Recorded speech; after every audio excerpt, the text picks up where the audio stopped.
Assalamualaikum warahmatullahi wabarakatuh. Assalam. Alhamdulillah nahmaduhu wa nasta'inuhu wa nastaghfiruh wa na'udzu billahi min syururi anfusina wa sayyiati a'malina may yahdihillahu fala mudhillalah wa may yudlil fala hadiyalah. Asyhadu an la ilaha illallah wahdahu la syarikalah wa asyhadu anna Muhammadan abduhu wa rasuluh. Ya ayyuhalladzina amanu ittaqullaha haqqa tuqatih wa la tamutunna illa wa antum muslimun amma ba'du. Para pemirsa dan para pendengar Radio Roja dan Roja TV, kaum muslimin dan muslimat yang dimuliakan Allah, alhamdulillah. Pada kesempatan pagi ini kita dapat bertemu kembali bersama buku Mencetak Generasi Rabbani. Kita sampai pada pembahasan penanaman rukun Islam pada anak. Pagi ini kita akan lanjutkan poin keempat, yaitu pembiasaan sedekah, yaitu merangsang empati anak untuk mau berbagi, merasakan apa yang dirasakan orang lain. Ini untuk menumbuhkan ya sensitif sosialnya agar ia turut merasakan kesusahan yang dialami oleh orang lain. Oleh karena itu kita harus melatih dan mendorong anak agar bersedekah. Walaupun itu bukan dari hartanya, dari harta kita. Dan menanamkan bahwa tangan di atas itu lebih baik daripada tangan di bawah. Memberi itu lebih mulia daripada menerima. Karena ini ada cara terbaik untuk melatih kepekaan anak terhadap sesama. Ya. Dan ketahuilah bahwa sifat dermawan tidak mungkin serta-merta muncul. Ya, kita lihat banyak orang-orang yang dermawan, memiliki hati yang dermawan, jiwa sosial yang tinggi, itu tidak mungkin muncul begitu saja. Sejak kecil atau sedari kecil harus dilatih, dirangsang, agar sifat itu tumbuh pada mereka. Perlu dipahami bahwa tabiat itu harus dipahat sedikit demi sedikit. Maka dari itu, ya, ada pepatah yang mengatakan Allah bisa karena biasa. Kalau anak sejak kecil tidak dibiasakan memberi, maka sampai dewasa memberi itu adalah sesuatu yang berat dan asing baginya. Sebagian anak lebih senang menerima daripada memberi, karena dari kecil dia terus menerima dan menerima dari orang tuanya. Dan tidak dirangsang untuk berbagi. Ya, karena ini yang susah dan sulit ya dalam kehidupan, yaitu kita mau berbagi. Dan misalnya membiasakan anak untuk menyerahkan sendiri infak dan sedekah yang kita keluarkan. Lalu memujinya ketika ia sudah mau melakukannya secara sukarela.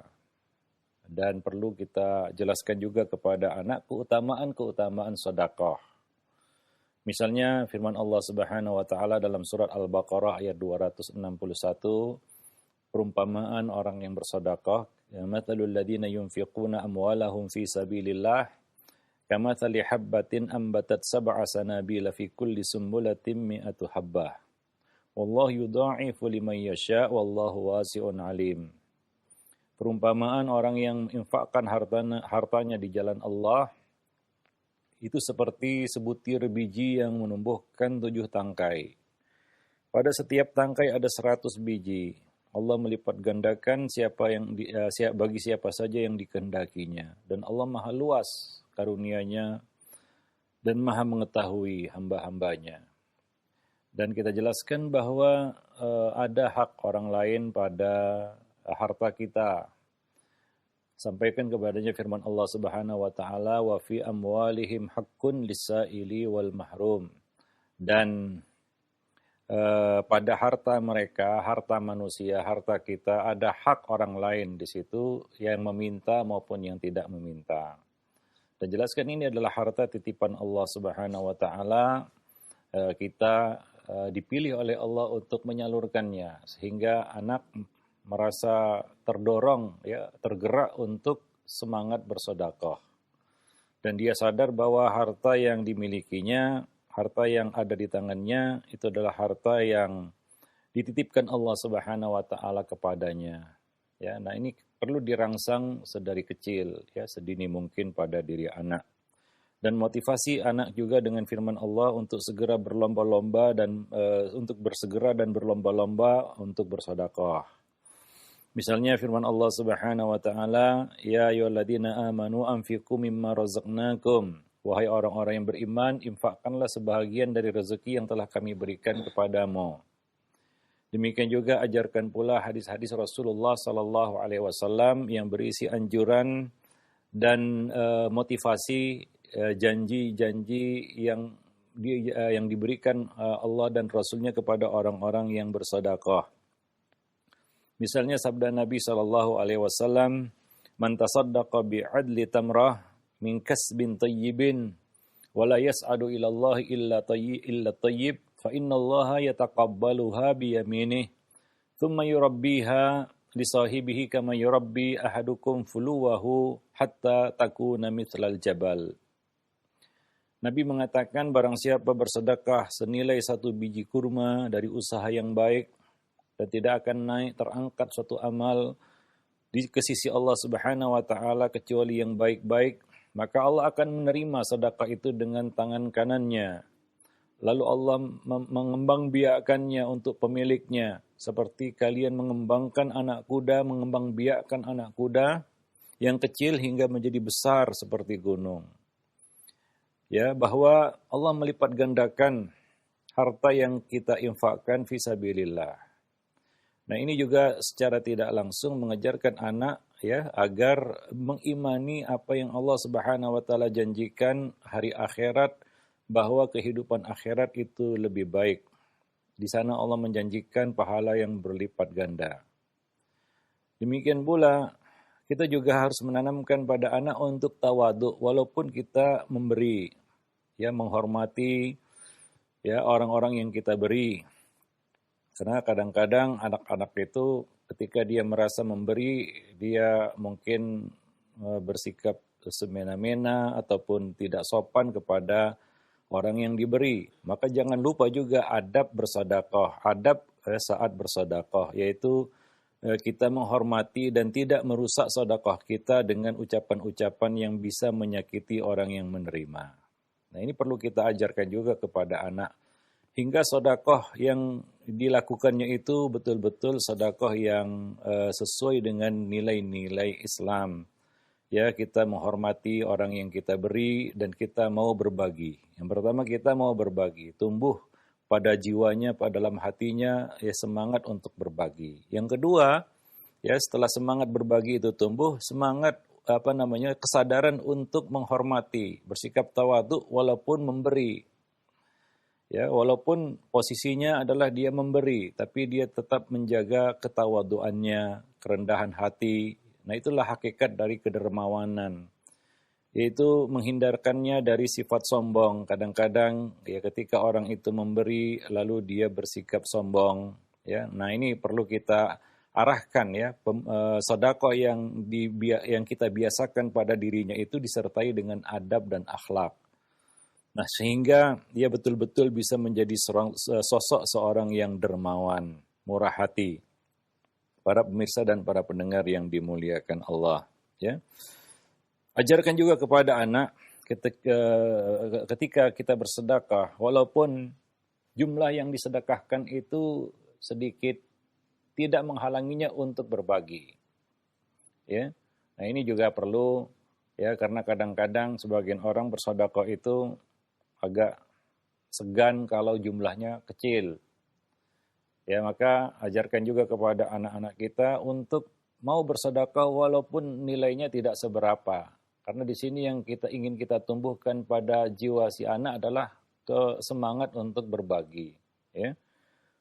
Seperti membacakan kepadanya sabda Nabi sallallahu alaihi wasallam, "Ittaqun nar walau bisyikki tamrah." Jagalah dirimu dari api neraka walaupun dengan bersedekah separuh buah kurma. Separuh buah kurma dibagi dua, ya. Jadi di sini yang kita ingin tumbuhkan pada diri anak adalah semangat untuk berbagi kepada sesama, ya, kebiasaan untuk memberi walaupun itu tidak besar. Ya, demikian juga ajarkan kepada anak ya bahwa setiap hari ada malaikat ya yang mendoakan orang-orang yang bersedekah. bahwa ada malaikat-malaikat yang senantiasa berdoa untuk orang yang bersedekah dan juga berdoa keburukan atas orang yang bakhil dan kikir, yang tidak mengeluarkan hartanya, yang tidak mengeluarkan hak hartanya. Nabi SAW bersabda, "Ma min yaumin yusbihul ibadu fihi illa malakani yanzilan." Tidaklah datang satu hari bagi seorang hamba pada pagi hari, ya, kecuali turun 2 malaikat pada pagi itu. Fayaqulu ahaduhuma, salah satu malaikat itu berkata, "Allahumma a'ti mumfiqan khalafa." Ya Allah, berikanlah orang yang bersedekah itu balasan yang baik. Berilah balasan yang baik bagi orang yang bersedekah. Ini doa malaikat untuk orang yang bersedekah, ya, di hari itu. Wa yaqulul akhar, adapun malaikat yang lain berkata, "Allahumma a'ti mumsikan talafa." Ya Allah, berilah kemusnahan atas orang yang menahan hartanya, tidak mau bersedekah. Ya, salah satu di antara keutamaan, ya, nilai positif yang kita dapatkan dari membiasakan bersedekah ini adalah untuk mengikis dan membuang sifat kikir, bakhil, pelit pada anak. Ya, karena kadang-kadang itu ada pada diri anak, ya, tabiat-tabiat yang dibawa lahir. Tapi itu bisa dirubah, apalagi kita merubahnya sedari kecil ataupun kita mengarahkannya sejak kecil. Sering kita lihat anak-anak dia nggak mau berbagi mainannya, ya, kepada yang lainnya. Nah, ini kalau dibiarkan, ya, selaku orang tua kita harus mengarahkan anak-anak kita itu apabila ada bibit-bibit kikir atau bakhil seperti itu, ya, kita arahkan untuk mau berbagi, ya, mau berbagi hal-hal yang kecil, misalnya mainannya dia mau berbagi, bermain bersama.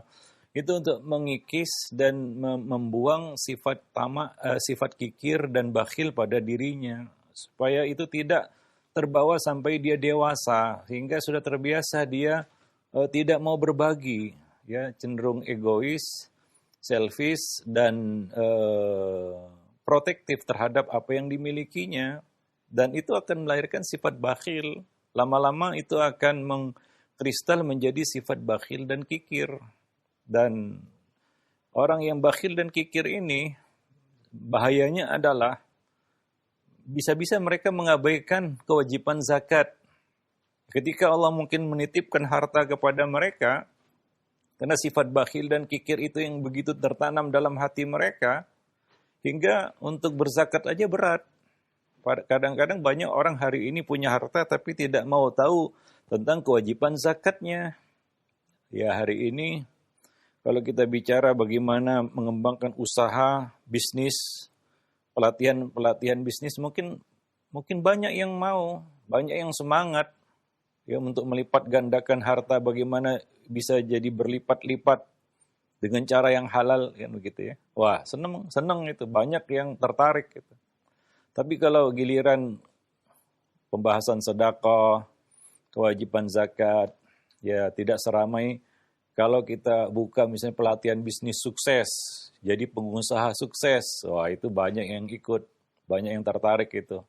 Tapi bagaimana mengeluarkan harta, apa saja harta kita, wah, itu agak berkerut kening itu, dan agak curiga kepada panitia itu. Ini maunya apa ini? Ya, nah demikian. Ya, kadang-kadang kita bicara tentang sedekah seolah-olah kita kita menodong orang begitu, ya. Wah. Nah, demikian. Jadi mungkin kita sebut benih-benih kekikiran ataupun kebakhilan itu tertanam pada jiwa manusia, ya, pada diri kita. Allah mengatakan, "Wa may yabkhal fa inna ma yabkhalu an nafsihi." Barang siapa yang bakhil, sebenarnya dia bakhil terhadap dirinya sendiri. Nah, maka pada anak-anak kita, ya, ini perlu kita tanamkan kepada mereka, kita biasakan, kita arahkan jiwa mereka untuk mau berbagi dan membersihkan hati mereka dari sifat-sifat buruk, yaitu bakhil dan kikir. Nah, demikian para pemirsa dan para pendengar yang dimuliakan Allah. Ya, mudah-mudahan dengan pembiasaan yang terus-menerus, karena ini perlu latihan ya, berbagi itu perlu dilatih ya. Karena hakikat sedekah itu kan berbagi, baik apapun bentuknya, mulai dari bentuk-bentuk yang paling kecil sampai yang paling besar. Bentuk-bentuk yang kecil ya misalnya ya berbagi hadiah, pemberian ya, sampai nanti ketika dia mungkin sudah sukses, dewasa ya, punya harta yang banyak, Allah menitipkan harta kepadanya, dia mau bersedekah dalam skala yang lebih besar, misalnya berwakaf ataupun ya apa namanya memberikan hibah dan lain sebagainya ya. Nah, tidak berat baginya untuk melakukan itu. Wallahu a'lam bishawab. Nah, jadi penanaman ini harus dilakukan sejak kecil ya sehingga itu menjadi suatu kebiasaan dan mudah dia lakukan anak-anak kita melakukannya. Wallahu a'lam bishawab. Itu yang keempat, ya, ini berkaitan dengan kewajiban zakat ya sebenarnya. Walaupun kita katakan anak kalau punya harta juga wajib dikeluarkan zakat hartanya karena kewajiban zakat itu berkaitan dengan harta ya, bukan berkaitan dengan individu ya. Sehingga ini pendapat yang paling sahih ya bahwa harta anak-anak juga dikeluarkan zakatnya walaupun mereka belum baligh. Ya dengan alasan mereka belum mukallaf ya. Mereka memang belum mukallaf tapi harta ada hak di situ yang harus dikeluarkan. Wallahu alam bisawab. Sehingga pengelola harta anak yatim itu harus bisa mengelola harta itu supaya tidak habis dimakan sedekah. Tidak habis dikeluarkan untuk zakat sehingga ketika dia sampai pada usia rusyd yang harta sudah layak untuk diserahkan kepadanya, ada harta yang bisa diserahkan kepadanya. Dia bisa memanfaatkan harta peninggalan orang tuanya. Tapi kalau harta itu habis, tidak dikelola, tidak tidak ditangani dengan baik, ya mungkin habis, ya dikeluarkan untuk zakat, ya. Nah demikian. Maka Nabi melarang pengelolaan harta anak yatim ini diserahkan kepada orang yang tidak cakap untuk mengelola harta. Oleh karena itu, Nabi melarang Abu Dzar Al-Ghifari untuk mengelola harta anak yatim. Karena beliau tidak cakap untuk mengelola harta. Ya, Nabi pernah berkata kepada Abu Dzar, ya Abu Dzar, la ta'ammaranna wala bainasnaini wala tawallayanna ma la yatim. Wahai Abu Dzar, jangan kamu memimpin, walaupun yang dipimpin cuma 2 orang, dan jangan kamu mengelola harta anak yatim. Itu pesan Nabi kepada Abu Dzar. Ya karena ya tentunya setiap orang harus ditempatkan pada tempatnya. Ya, nah karena ketidakcakapan Abu Dzar di dalam 2 hal itu Nabi melarangnya. Nah, tidak semua orang ya punya kecakapan untuk jadi pemimpin. Ya, dan tidak semua orang juga punya kecakapan untuk mengelola harta. Para pemirsa dan para pendengar yang dimuliakan Allah. Nah, juga banyak ya keutamaan sedekah yang bisa kita ajarkan kepada anak-anak kita. Ya, misalnya ya sedekah merupakan sumber keberkahan bagi harta.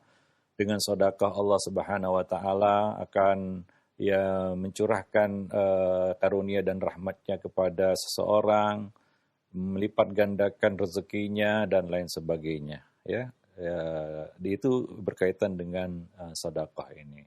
Wallahu a'lam bishawab. Nah, kemudian yang kelima, pengenalan ibadah haji dan umrah juga. Ini rukun Islam yang terakhir, rukun Islam yang kelima, yaitu ibadah haji. Apabila memungkinkan, ajaklah anak-anak untuk menunaikan ibadah ini. Kalau mungkin ya, kalau tidak mungkin ya mungkin umroh ya.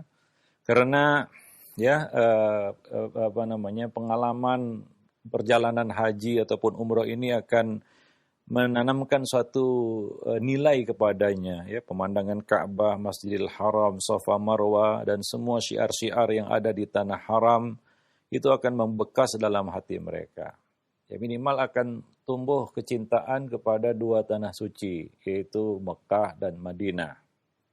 Dia bisa melihat ya perkumpulan kaum muslimin dalam jumlah yang besar, Ya, ini untuk menanamkan pada jiwa anak juga ya, kebanggaan menjadi seorang muslim, bahwasanya Islam adalah agama yang besar. Mungkin ya anak-anak kita itu belum pernah melihat ya sholat berjamaah dalam jumlah manusia yang sangat banyak ya. Nah, itu adalah pemandangan yang akan menghadirkan suatu pengalaman tersendiri bagi anak ya, dan akan muncul kecondongan hatinya untuk kembali ke tanah suci ya.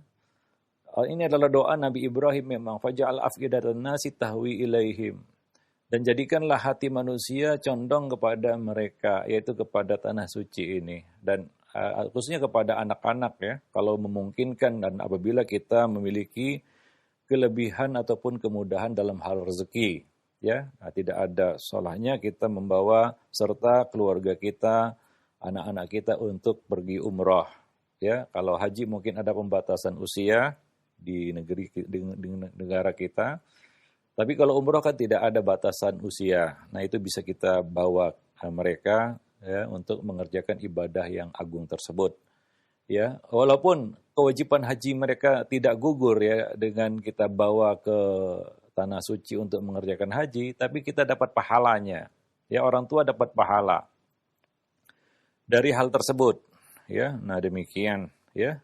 Jadi ini perlu kita pikirkan ya, untuk bisa menyertakan anak-anak kita di dalam perjalanan ibadah yang agung tersebut. Nah, demikian pula dengan kalimat talbiyah, doa orang-orang yang bertawaf, salat orang-orang yang bertaubat, dan di sana dia bisa lihat orang-orang berdoa dengan kesungguhan hati dan pemandangan yang mungkin tidak dia lihat di tanah airnya ataupun di tempatnya, di rumahnya ya. Jadi semua aktivitas rohani tersebut insya Allah akan memberikan pengaruh positif bagi jiwa anak. Wallahu a'lam ya. Nah, lebih dari itu, kita sebagai orang tua yang membimbing mereka itu turut mendapatkan pahala dari ibadah tersebut. Ya, seperti ya seorang wanita yang mengangkat anaknya yang masih kecil ke hadapan Rasulullah Sallallahu Alaihi Wasallam, dan ia bertanya, wahai Rasulullah, apakah anak ini mendapat pahala haji? Maka Nabi menjawab, iya, dia dapat pahala haji karena dia melakukannya, ya, dia ikut melaksanakannya, dan kamu juga mendapat pahalanya. Ya, jadi orang tua juga dapat pahala. Ketika dia membawa anaknya untuk haji ataupun umroh, dia dapat pahala. Selain anak itu juga dapat pahala. Nah, demikian para pemirsa dan para pendengar kaum muslimin dan muslimat yang dimuliakan Allah ya. Nah, dan ini adalah satu kita katakan pendidikan ya yang baik yang bisa kita berikan kepada anak-anak kita, yaitu menyertakan mereka di dalam perjalanan ibadah, safar ibadah ya. Ya, mungkin di dalam perjalanan umroh ataupun haji itu kita banyak waktu bersama mereka, berbincang-bincang, atau ada hal-hal yang perlu kita sampaikan kepada mereka yang sifatnya itu sangat penting ataupun khusus ya. Itu bisa mungkin kita sampaikan kepada mereka, kita tanamkan kepada mereka di dalam perjalanan ibadah tersebut ya. Nah, demikian. Ya, karena tentunya hati itu lebih siap untuk menerima nasihat pada saat-saat perjalanan seperti itu. Ya, mungkin hati itu keras, mungkin hati itu tertutup ketika dalam kondisi ya mungkin orang itu tidak berada di dalam perjalanan ibadah. Ya, misalnya di tanah air ataupun di rumah, ya dalam kondisi normal, ya mungkin dia susah untuk menerima nasihat. Tapi di dalam perjalanan ibadah tersebut, perjalanan umroh ataupun haji, ya hati manusia itu lebih lembut untuk menerima nasihat. Ya, ya dia mungkin lebih siap untuk menerima nasihat-nasihat dan bimbingan-bimbingan. Banyak orang yang dapat hidayah dalam perjalanan ibadah tersebut, baik itu haji maupun umroh. Ya, terbuka hatinya untuk menerima kebenaran, terbuka hatinya untuk bisa merubah diri, ya, terbuka hatinya untuk merubah perilaku, ya, pada saat dalam perjalanan ibadah tersebut, ya. Banyak cerita-cerita tentang hal itu, ya. Yang sebelumnya susah untuk menerima hidayah, ya, yang pahamnya menyimpang. Nah, ketika dalam perjalanan dia dengar nasihat, walaupun nasihat itu tidak ditujukan khusus kepadanya, tapi ada momen di mana hati itu terbuka dan dia mau menerima nasihat tersebut. Maka sepulangnya dari perjalanan itu dia berubah. Nah, kita harapkan anak-anak kita juga seperti itu ya. Ada tabiat-tabiat yang perlu kita luruskan, mungkin momennya ya pada saat ya kita berjalan bersamanya di dalam perjalanan ibadah tersebut ya. Wallahu a'lam bishawab. Dan ini ya tentunya salah satu keuntungan yang kita dapatkan. Selain kita dapat pahala ya, kita juga dapat keuntungan dari bisa menanamkan ya nilai-nilai ya kepada nilai-nilai positif, nilai-nilai agama ya kepada anak-anak kita di dalam perjalanan ibadah itu. Wallahu a'lam bishawab. Ya, nah demikian. Maka jangan bakhil ataupun pelit untuk mengeluarkan sebagian harta untuk membawa serta mereka ibadah. Ya, karena tadi ya sebagian orang mungkin beranggapan wah ini masih kecil, nggak gugur kewajibannya juga dan lain sebagainya, sehingga ada juga yang karena kebakilannya juga nggak mau, padahal dia mampu ya nggak mau membawa serta anak-anaknya untuk ibadah. Wallahu a'lam bishawab. Taib. Itu bagi yang berkelapangan rezekinya ya. Nah kemudian setelah itu kita sampai kepada tingkatan agama yang tertinggi yaitu ihsan. Nah ini perlu dilakukan pengajaran, ya, pembelajaran tentang ihsan. Dan ini adalah tingkatan agama yang paling tinggi. Ajarkan ihsan kepada anak. Ya, ihsan dalam dua dimensinya maknanya, yaitu melakukan segala sesuatu dengan baik, melatih anak untuk bersikap profesional dalam setiap pekerjaan yang menjadi tanggung jawabnya, itu ihsan salah satu maknanya. Dan juga ihsan dalam makna yang kedua yaitu mengasah keikhlasannya ya, bahwa dia melakukan kebaikan-kebaikan itu, amal-amal saleh itu tanpa pamrih. Ya, tanpa pamrih. Ya, mengasah keikhlasannya sehingga menjadi lebih tajam lagi ya, lebih baik lagi. Nah, yaitu dia menanamkan dalam jiwanya ya amal yang berorientasi akhirat, ya, tidak mengharapkan balasan yang lebih, balasan yang kontan, balasan yang segera dari kebaikan-kebaikan yang telah dilakukannya. Nah ini perlu kita ajarkan kepada anak-anak kita. Jadi dua dimensi makna dari ihsan tadi. Seperti yang disabdakan oleh Nabi SAW, makna yang pertama yaitu ihsan bermakna profesionalisme di dalam ya, kebaikan di dalam melaksanakan setiap tugas dan tanggung jawab kita sebagai manusia. Nabi SAW bersabda, Innallaha katabal ihsana ala kulli syai'. Sesungguhnya Allah telah mewajibkan berbuat ihsan dalam segala urusan. Ya, jadi kita melatih anak ketika kita beri tugas dan tanggung jawab. Ya, kadang-kadang anak itu kan ya, dia sesukanya ataupun seenaknya mengerjakan tugas dan tanggung jawab itu. Nah, ini perlu diasah agar ketika dia menangani suatu pekerjaan ataupun tugas ataupun tanggung jawab, dia kerjakan, dia selesaikan, dia lakukan itu dengan baik. Ya, itu perlu dilatih karena kita lihat sebagian anak itu ya kalau disertai tanggung jawab, tuntas tanggung jawab itu. Ya, nah, ini ada anak yang nggak peduli. Ya, asal-asalan dia kerjakan, misalnya kita suruh dia ya, menyapu atau membebankan kepadanya satu tugas dan tanggung jawab, dia asal-asalan mengerjakannya, ya. Ya, yang mana terpaksa orang tua mengulangi lagi tugas tersebut ataupun pekerjaan itu. Ya karena ya itu anak belum terlatih. Maka dilatih mereka untuk menumbuhkan sikap profesional di dalam mengerjakan tugas-tugas mereka. Nah ini perlu latihan sejak kecil ya. Nah, sebagian anak ada yang teliti mengerjakan tugasnya. Dan anak yang lain ya asal-asalan dan nggak mau tahu. Ya. Nah yang penting dia anggap sudah selesai padahal masih berantakan begitu ya. Nah, jadi ini perlu latihan, ya, pembiasaan ya dari kecil. Karena itu adalah ihsan, salah satu makna ihsan yang disebutkan dalam hadis Nabi, Innallaha katabal ihsan ala kulli syai'. Sesungguhnya Allah telah mewajibkan ihsan dalam segala urusan. Ini salah satu makna ihsan di dalam agama kita, di dalam syariat, di dalam konteks syariat, ya. Maka Nabi menyontohkan menyembelih hewan saja harus profesional.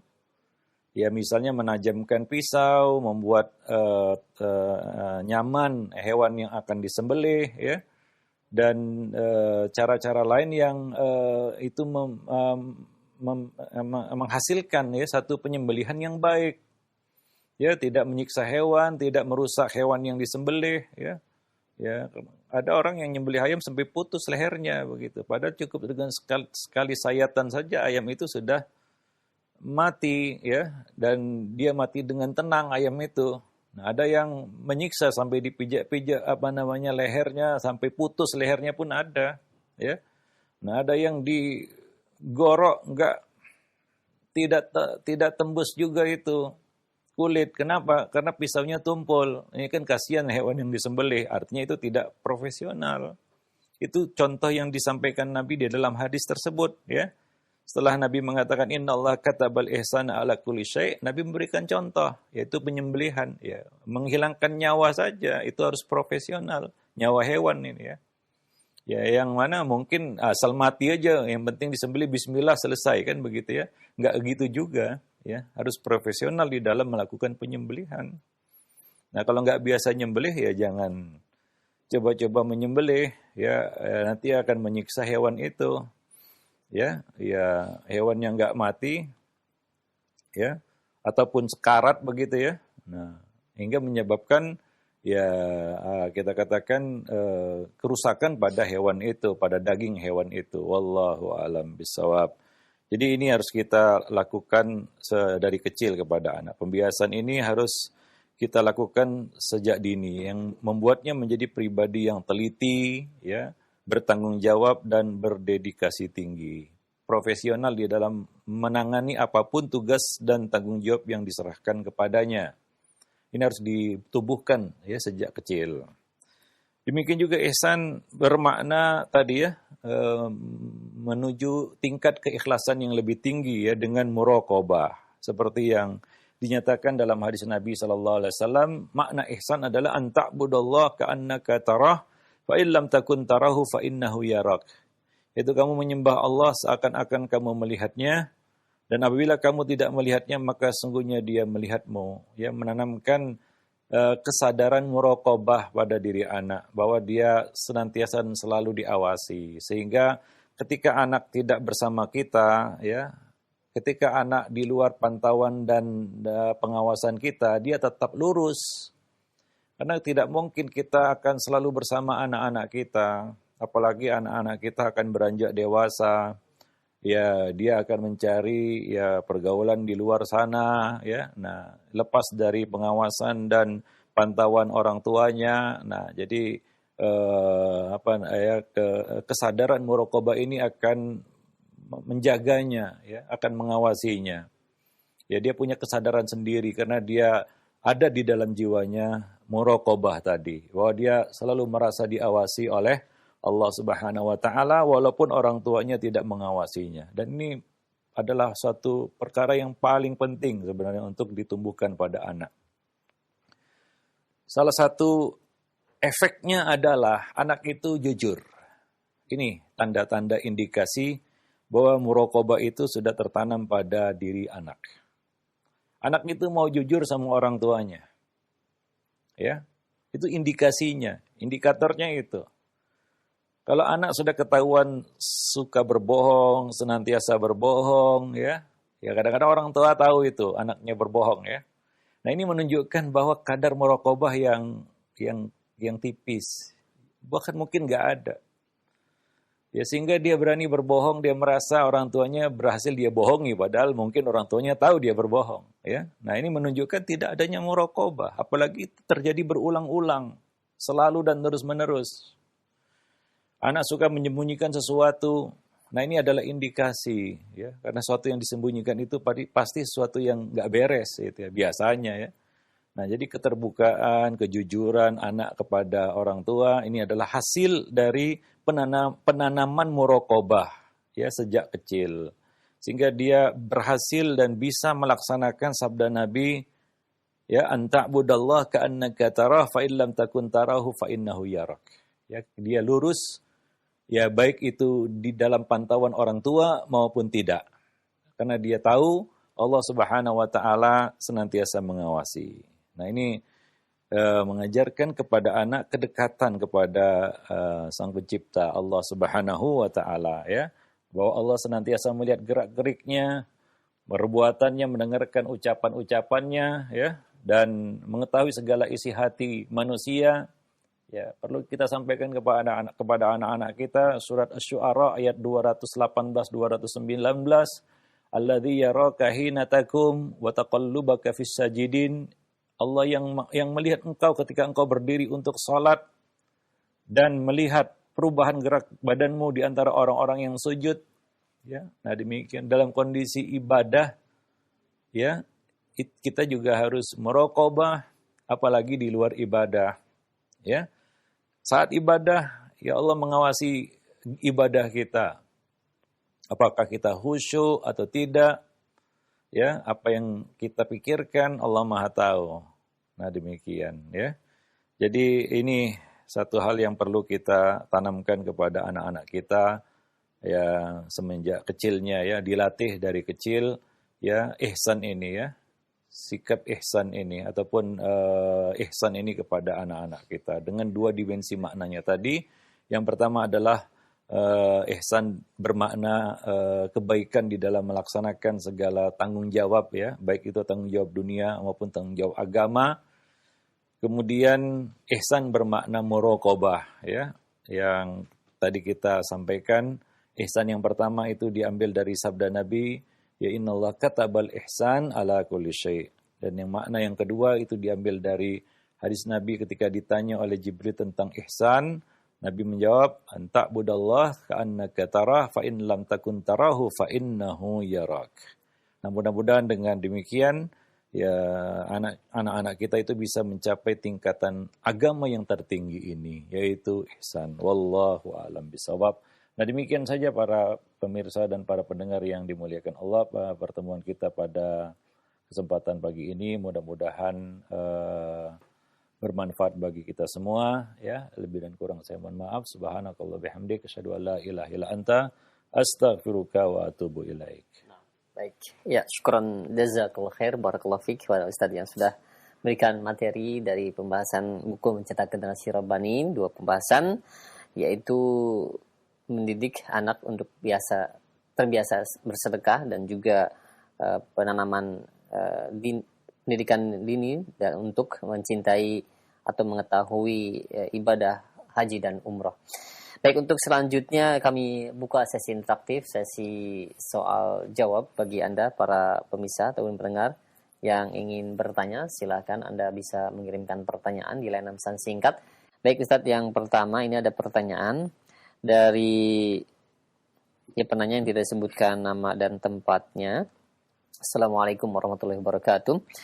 Ya Ustadz, saya dikelilingi keluarga dan tetangga yang sukanya pergi ke dukun atau bahkan berprofesi sebagai dukun.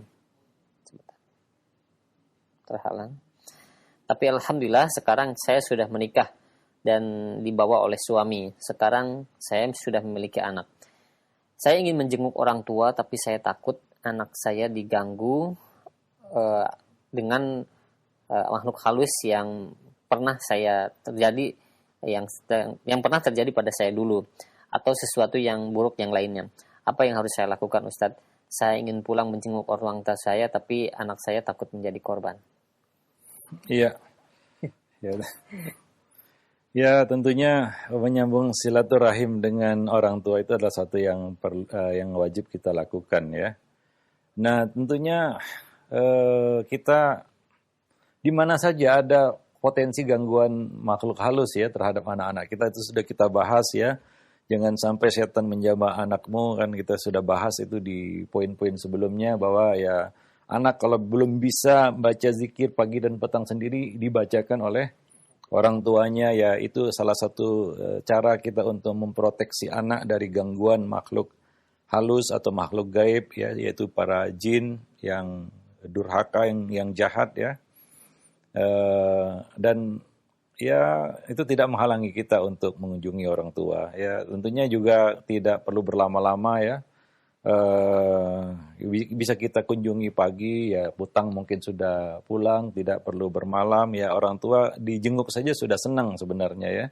Tidak perlu sampai menginap gitu ya. Wallahu a'lam bishawab. Artinya kita bisa menggabungkan antara hal tersebut. Ya kita bisa memproteksi anak kita dari gangguan ya makhluk halus ataupun makhluk gaib, dan kita bisa melaksanakan kewajiban kita menyambung silaturahim dengan orang tua. Ya, nah demikian. Wallahu a'lam bishawab. Nah, kalau pada hari ini mungkin ya bisa dengan telekonferensi ya, dengan video call atau sejenisnya ya, apalagi masa PSBB ya, sekarang ini ya, mungkin bisa dilakukan dengan cara seperti itu. Kalau tidak bisa dilakukan dengan cara bertemu langsung dengan orang tua ataupun bersilaturahim, bertatap muka dengan orang tua. Wallahu a'lam bishawab.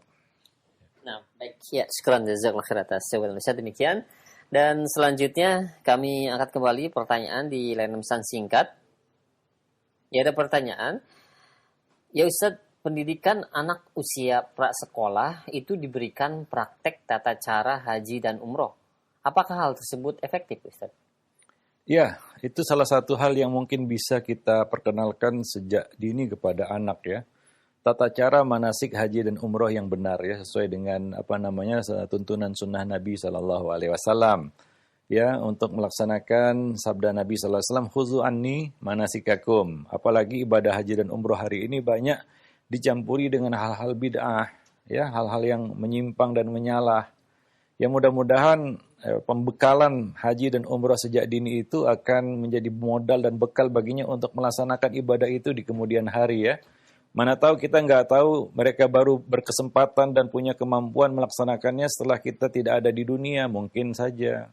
Tapi pembekalan itu sudah ada pada mereka ya, perlu hal itu dilakukan ya. Banyak sekarang ini misalnya pada musim-musim haji dan pada musim-musim haji ya, itu dilakukan manasik haji untuk murid-murid TK ataupun playgroup ataupun SD ya, dan sejenisnya, itu bagus untuk dilakukan ya, dan itu memberikan satu pemahaman kepadanya tentang pelaksanaan haji dan umroh yang benar, dan memperkenalkan beberapa zikir dan doa yang dibaca khusus di dalam ibadah haji, misalnya talbiyah ya. Ya kalau tidak diperkenalkan sejak kecil, mungkin ya kita nggak tahu apakah dia mampu sampai besarnya, sampai dewasanya untuk mengerjakan ibadah haji dan umroh itu. Karena itu kan berkaitan dengan kemampuan finansial. Tapi minimal dia pernah menyuarakan talbiyah ya. Walaupun nanti pada akhirnya dia nggak punya kemampuan untuk pergi ke tanah suci, kita nggak tahu ya, rezeki di tangan Allah Subhanahu Wa Taala. Nah demikian ya. Jadi itu satu yang perlu juga ya, diajarkan kepada anak-anak. Ya, nah manasik haji, walaupun itu bukan tujuannya untuk berangkat haji dan umrah, untuk memperkenalkan cara yang benar, cara yang sesuai dengan sunnah di dalam pelaksanaan haji dan umrah. Seperti yang kita ketahui bersama hari ini ya, banyak pelaksanaan haji dan umrah itu yang bercampur dengan perkara-perkara yang tidak ada tuntunannya dari Nabi, alias bid'ah. Wallahu a'lam bishawab. Ya, baik, syukran jazakallahu khairan atas jawaban Ustaz. Demikian. Dan selanjutnya kami angkat kembali di layanan pesan singkat. Ya, ada pertanyaan. Ya Ustaz, bagaimana cara mendidik anak yang terlanjur suka berbohong dan tidak mau dekat dan curhat kepada orang tuanya, dan juga cenderung sulit untuk diatur dan diarahkan, Ustaz? Ya, orang tua harus cari sebabnya ya. Tidak ada asap kalau tidak ada apinya. Kira-kira demikian bunyi pepatahnya. Nanti ada di sini juga pembahasan tentang mengapa anak suka berbohong. Ada sebab-sebab yang mendorong anak itu untuk berbohong. Ya, anak itu tidak mungkin tiba-tiba saja kepikiran untuk bohong. Pasti ada sebabnya. Ya, maka orang tua harus mencari tahu sebab itu. Boleh jadi karena faktor lingkungan, ya, atau kedekatannya dengan seseorang yang menanamkan dan mengajarkan dia bohong, ya. Nah, dan faktor-faktor lain bisa jadi karena ya dia ada masalah, dia ingin lari dari masalah itu dengan caranya sendiri, ya. Nah, ya bisa itu lingkungan sekolah, lingkungan pergaulannya dengan tetangga ataupun dengan keluarga kita, ya, dengan karib kerabat kita. Ya, itu bisa jadi itu adalah atau salah satu dari keduanya, ayah ibu mengajarkan bohong. Tanpa terasa ayah ibu ini mengajarkan anak itu bohong, ya. Lalu lucunya orang tua itu sendiri yang terkejut ketika anaknya bohong. Padahal yang mengajarkan bohong adalah kedua orang tuanya sendiri atau salah satu dari kedua orang tuanya. Nah, demikian. Jadi coba cari tahu. Karena anak ini lahir di atas fitrahnya, ya. Ya, tidak mungkin dia tiba-tiba mau berubah dari fitrahnya tanpa sebab begitu. Nah, coba orang tua, kadang-kadang kita orang tua sebagai lingkungan terdekat yang tidak mampu menjaga fitrah itu, atau rusak karena faktor-faktor eksternal, ya, lingkungan-lingkungan di luar rumah. Nah, ini yang harus kita selesaikan masalahnya dari akarnya, ya. Cari tahu sebabnya dan selesaikan dari akarnya. Nah, demikian. Wallahu a'lam bishawab. Nah, kadang-kadang sangat tidak bijak, ya, orang tua menghukum anak karena anaknya berbohong tanpa mengurut musababnya, ya. Nah, ini anak itu akan parahnya kalau dia merasa kita katakan imun, ya, terhadap hukuman-hukuman itu, maka berbohong itu menjadi satu watak dan tabiatnya. Ya, hukuman tidak dia takuti lagi akibat dia berbohong. Nah, ini sangat berbahaya. Ya, maka dari itu, ya, tentunya kita harus mencari tahu latar belakang dia berbohong itu apa. Nanti akan ada pembahasannya di sini, ya. Ya, jadi jangan buru-buru untuk menghabisinya dengan hukuman, ya, ataupun cercaan, celaan, ataupun menjatuhkan stigma buruk terhadap anak ini, ya, dengan menjulukinya pembohong dan lain sebagainya. Itu akan merusak pribadinya, ya, kejiwaannya, mentalitasnya, dan ini sangat berbahaya. Nah, demikian para pemirsa dan para pendengar yang dimuliakan. Nah, tidak simpel untuk meluruskan anak yang suka berbohong memang. Cuma segala sesuatu seperti yang disebutkan tadi, tidak ada asap kalau tidak ada apinya, ya. Wallahu a'lam bishawab. Iya, baik, syukran jazakallahu khairan atas Ustaz. Demikian 3 pertanyaan kami angkat di layanan pesan singkat, dan selanjutnya kami berikan kesempatan untuk Anda yang ingin bertanya langsung di layanan telepon. Silakan, kami tunggu. Halo. Iya, belum ada yang terkoneksi. Baik, Ustaz, kami angkat kembali di layanan pesan singkat. Dan pada pertanyaan, ya Ustaz, bagaimana sedekah seperti apakah yang dapat menolong kita setelah meninggal, Ustaz? Apakah mendidik anak juga untuk bersedekah, kemudian anak tersebut bersedekah, sepeninggal kita akan sampai kepada orang tuanya? Ya, sedekah ada 2, yang ada yang wajib, ada yang sunnah, ya, tentunya. Kalau yang wajib, ya, tentunya itu satu kewajiban. Di samping kita mendapatkan pahala dari melaksanakan kewajiban, ya tentunya kita juga, ya, mendapatkan keuntungan di dunia dari sedekah yang kita keluarkan, ya. Kebaikan dari sedekah itu pasti ada, ya, baik itu kebaikan di dunia maupun di akhirat. Kadang-kadang banyak juga balasan sedekah itu kontan di dunia, ya. Maka ada hadis da'u mardakum bisadaqah. Obati orang yang sakit di antara kamu dengan bersedekah. Itu salah satu contoh bahwa sedekah itu pahalanya bisa kontan di dunia. Selain, ya, pahala yang akan Allah berikan berlipat ganda nantinya di akhirat. Nah, kemudian keuntungan lainnya kita mengajarkan anak bersedekah adalah, ya, mudah-mudahan nanti sepeninggal kita, ketika kita sudah tidak ada lagi di dunia, dia mau bersedekah untuk orang tuanya. Karena ini adalah kebiasaan yang ditanamkan oleh orang tua kepada dirinya. Kita harapkan setelah kita mati, dia masih kepikiran untuk bersedekah atas nama orang tuanya. Tidak banyak anak yang mau berbakti kepada orang tua seperti ini. Kalau tidak, memang ditanamkan sejak kecil bahwa orang tua membuatnya gemar dan suka senang bersedekah. Dan dia, anak ini, kita katakan merasakan hal itu setelah dia dewasa, bahwa ini adalah hasil didikan orang tua, ayah ibunya.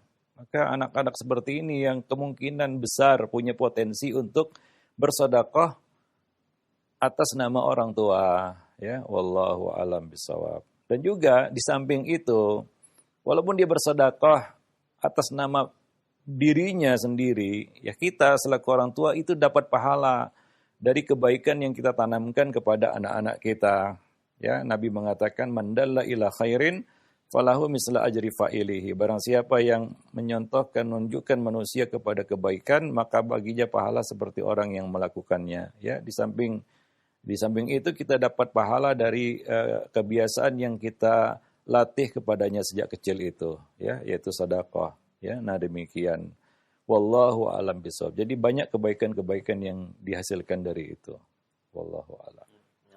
Ya, baik, sekarang atas jawaban Ustaz. Demikian ya untuk pertanyaan kembali di layanan pesan singkat. Dan selanjutnya kami berikan kesempatan kembali untuk Anda yang ingin bertanya. Silahkan di layanan telepon di 0218236543. Nah, yang ingin bertanya langsung. Halo. Assalamualaikum. Iya, halo. Halo. Iya, halo. Assalamualaikum. Halo. Iya, dengan Ibu siapa di mana? Iya. Ini dengan Ibu Farida, Kepala Bisaya, Maluku Utara. Di Maluku. Silakan Ibu Farida. Dikecilkan mungkin volume televisinya, Iya. Ibu Farida. Silahkan. Oh iya. Nah. Iya, iya. Iya. Ya, saya mau tanyakan Ustaz, seperti ini. Ya. Seperti kita seorang pedagang terus cara membayar zakatnya itu seperti apa yang saya tanyakan. Kan modal saya kan 50 juta. Terus yang diutang dengan pelanggan itu misalkan 25 juta.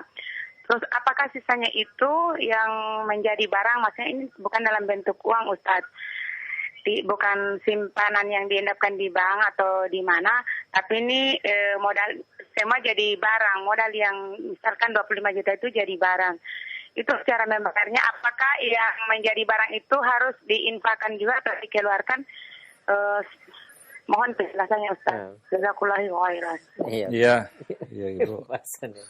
Ya, jadi barang yang disimpan untuk diperdagangkan, ya menurut pendapat sebagian ulama ya, Syalbani berpendapat ini tidak ada zakat di situ. Barang ya benda yang disiapkan untuk diperdagangkan ya selama belum menjadi uang ataupun tabungan berupa emas dan perak. Ya, sekarang ini ya uang bentuknya ya, yang kita simpan di bank ataupun simpan di bawah bantal. Ya, itu yang wajib kita keluarkan zakatnya, yang kita hitung. Ya, nah demikian. Karena tidak ada perhitungan zakat barang dagangan yang dari Nabi SAW. Bagaimana menghitungnya? Bagaimana perkiraannya? Sementara ya barang dagangan itu ada kemungkinan untung, ada kemungkinan rugi, ya, hal yang masih berbau spekulasi, suatu yang tidak tetap nilainya, ya maka tidak perlu dihitung dari barang dagangan itu.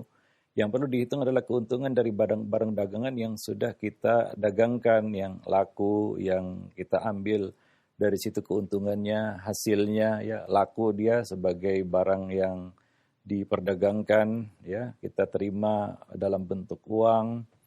Ya, nah itu yang kita hitung sebagai harta yang perlu kita zakati. Wallahu a'lam bishawab. Dan ada perbedaan pendapat memang di kalangan ulama. Ada yang berpendapat bahwa barang dagangan itu harus dihitung semua dan dikeluarkan zakatnya. Nah ini agak rumit sedikit karena di zaman Nabi juga Nabi tidak pernah menarik zakat dari barang dagangan yang diperdagangkan oleh para pedagang. Begitu banyak pedagang pada masa Nabi SAW. Nah ini juga akan merembet kepada masalah-masalah lain seperti masalah barang yang digunakan ataupun yang diputar dalam bentuk sewa menyewa, ya. Misalnya bangunan yang kita sewakan apakah kena zakatnya? Nah ini kan akan meluas sampai ya kalau kita ikuti hari ini orang-orang yang menarik zakat, bahkan ada yang menarik zakat dari gaji ya.